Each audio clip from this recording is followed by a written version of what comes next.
speaker, Dr. Saiful Islam, to present his paper. Before that, I'll also give a short introduction. He has done his BB and MBA in tourism from University of Dhaka. He received Dean's Honor Award and Dean's Merit Award for his outstanding result in MBA. Probably he stood first class fast. Dr. Saiful Islam received a PhD in tourism from University of Otago, New Zealand, and also he had a prestigious scholarship of Otago Doctoral Scholarship. He undertook several research projects for various international organizations, including ILO, IUCN, and ICI-MOD, that is the International Center for Integrated Mountain Development, OIC, and Turkish Development Bank. He has published 9 peer-reviewed journals, articles, and presented papers in many international conferences, both at home and abroad. He has publication in A-star ranked journals, including the Journal of Sustainable Tourism and Tourism Planning and Development. Currently, Dr. Muhammad Saiful Islam working as assistant professor and head of department of Maritime Tourism and Hospitality Management in Bangladesh Maritime University. Dr. Saiful Islam, please go ahead with your paper. You also have 10 minutes, maybe 2 minutes if time permits. Thank you. Thank you, sir. I would like to thank you for introducing me very nicely. Assalamu alaikum and good afternoon to everyone. So I'm going to start my presentation right away. So today I'm going to talk about the dependence of island communities for their livelihoods on tourism. And I will explore St. Martin's Island as a case study to explore the dependence and struggles of the community members. So I will be covering the theoretical background, the relation between blue economy and tourism, and then I will talk about context, the St. Martin's Island, then the objectives and methods, and then findings and discussions. So the relation between blue economy and tourism. Blue economy, the tourism is one of the major components of blue economy, and it effectively drives economic growth, creates employment, and it also promotes sustainable resource management, particularly in fragile coastal and island ecosystem. And it also promotes conservation. So tourism actually promotes conservation of nature rather than distracting. And data says that globally, tourism is the #1 or the largest contributor to the blue economy. Around the world, it's already the largest, and by 2030, it will be 26% of total revenue from blue economy around the world. If you look at Europe, 33% or 1/3 of whatever we earn from the ocean, tourism is that sector that earns 33%. And it is not surprising that in Bangladesh, tourism is the #1 sector of blue economy. It contributes 25% to the blue economy of our country, followed by marine fisheries and transportation. Both are 22%. Energy, 19%. These data are from World Bank in 2018, then endorsed by Asian Development Bank in 2021 and UNDP Bangladesh 2023. This is the latest data. And if we think about small islands, because I am talking about St. Martin's Islands, though we are not one of the seeds country, but if we think about St. Martin's, I need to compare with seeds. So if you think about seeds, small island developing nations or states, they are, on an average, 30% of the GDP of seeds countries come from tourism. And for some other, particularly for Maldives, Seychelles, Grenada, 50% or more come from tourism, their GDP, not blue economy, overall GDP. If we look at these statistics and look at the right-hand side, last 2 columns, you can see the contribution of tourism to the GDP of a small island developing states. These are like GDP and employment. For example, Aruba, 98% of GDP and 99% of employment come from tourism.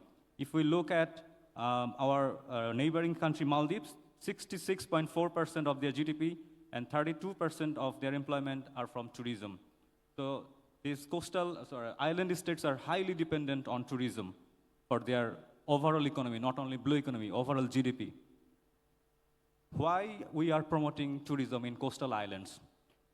Basically, in coastal islands, the economy depends on fishing.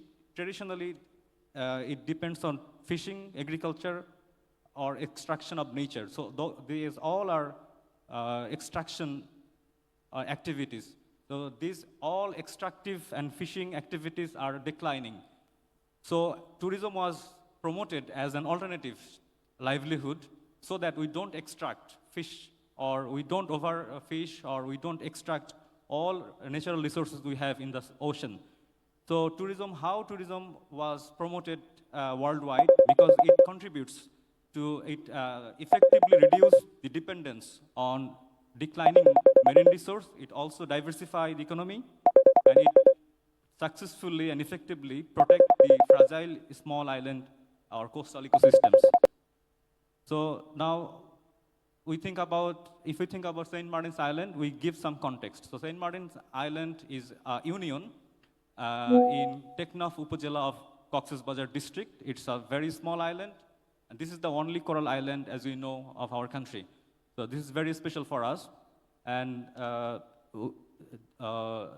population census 2022 says the total population, the local community number of local community members are 8,492. And out of this, female are 4,001 and male are 4,491. And if you think about literacy in 2022, 58% of the people of island are educated or literate. And male, if we compare between male and female, 69% of male and 45% of female are literate. And their main economic activities are fishing. This is not deep sea fishing, artisanal fishing, you know. And also fish-based economy, dry fish industry. And then tourism. This is very beautiful island, and this is some attractions. If you look at the photos, I think many of you know about St. Martin's Island very well. So what is the objective of my study? This is an academic study. So the objective is very specific. I wanted to explore whether and how the St. Martin's local community depend on tourism for their livelihoods and associated struggles and frustrations and challenges. And method, I took a qualitative research approach. In our field of social science, we use qualitative research often. And I did key informant interviews of local community members, and data was analyzed using a thematic coding and analysis, which is manually done. Findings. So as I mentioned that the data was grouped together thematically, there were 3 themes identified in that study. Dependence on tourism, struggles and frustrations, and competition with others. These are 3 themes I'm going to explain now.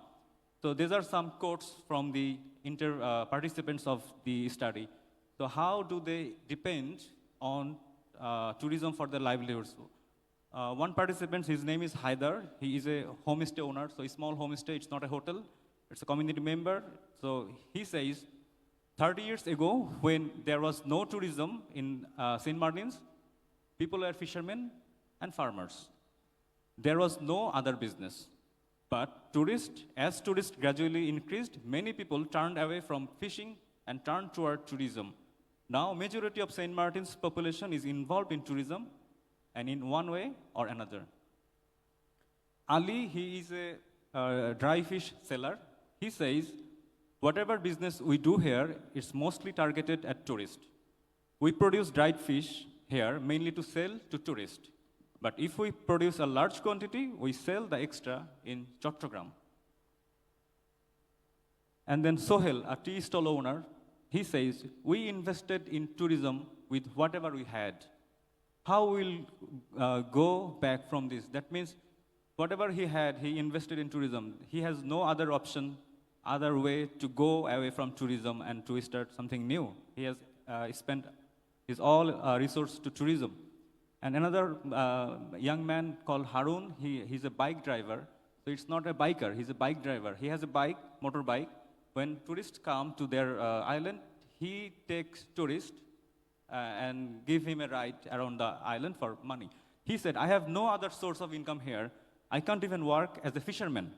I'm a student. I earn by driving bikes during tourist season, and during off-season, I go to college. So this is how they are dependent on tourism for their livelihood. So you can see one photo of the community people. They are having small tea store or souvenir shop on the beach. So this is how they are earning their bread and butter. But struggles. What are the struggles? Abdul Rahman, he's a small restaurant owner. He's saying that previously the tourist season lasted for 5 to 6 months. So we used to earn during those 5 to 6 months and survive the next 6 to 7 months from that income. But now the tourist season has been reduced to 2 months, and the number of tourists is also limited to 2,000 tourists or people. Now we don't know how we will survive. And then Abdul Qadir, he's a souvenir shop owner. He says, with just 2 months of tourism, we will have to go without food for the remaining 10 months. We can't even think about where we will go, what we will eat, and what we will do. And then the third theme is competition with others. The thing is that the majority, like Munna, he's a tea stall owner, he said, the majority of tourism businessmen are outsiders. Almost all the resorts owners here are from Dhaka, the people from Dhaka. Also, the ship owners are also from Dhaka. And then Haidar, he's another homestay owner. He says 30% of tourism business is handled by locals of St. Martin's Island, and 70% are in the hands of outsiders. But he says also, though it's beneficial for us, the outsiders are profiting more. And also one more interesting thing is that outsiders are building beach view resort, which is more attractive, and they don't have, the local community member, they don't have that much money to invest in big resorts or attractive resorts, so they have some small homestay where they often do not receive tourists. See, these are some photos of beach view resorts by outsiders. Look at that beach view resorts. These are all run and owned by outsiders. So they are basically doing these things. So one cook, he is a chef or cook in a restaurant. His name is Saddam. He says, most of the tourism revenues go into the pockets of outsiders. We locals can earn only from driving auto rickshaws, working in small restaurants and tea stalls, selling dry fish and souvenirs. So discussion, I will take just 1 more minute, sir. Seasonality and policy changes. So now I would try to link my findings with the theory in my discussion. So we have found that in St. Martin's, tourism is not open round the year. Only 6 months is allowed for tourism. This is seasonality, so this is a challenge. On top of that seasonality, this year, within these 6 months, tourism was only allowed for 2 months, December and January, by the government, considering the fragile ecosystem of the island. So this is another challenge for the community members who are involved or dependent on tourism, as we have already seen what they have said in the findings in their direct quotes. Livelihood insecurity. So they mentioned several times that they are unsure of their future. Their livelihood are at stake, their future is uncertain, and they are in deep frustration. We call this phenomenon livelihood insecurity. So they are facing livelihood insecurity and economic leakage. In the findings, we have found that the majority of the hotel owners and also the skilled employees, they are not local, they are brought from outside of the island.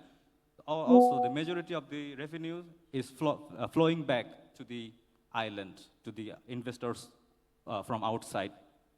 Conclusion, so based on this empirical evidence, we need to, the policymakers and researchers, and probably our university we need to help the government to make some strategy that maximize the community's benefit from the tourism, minimize leakage, economic leakage, that is, the more the benefit is going to the outsiders, so we need to minimize it.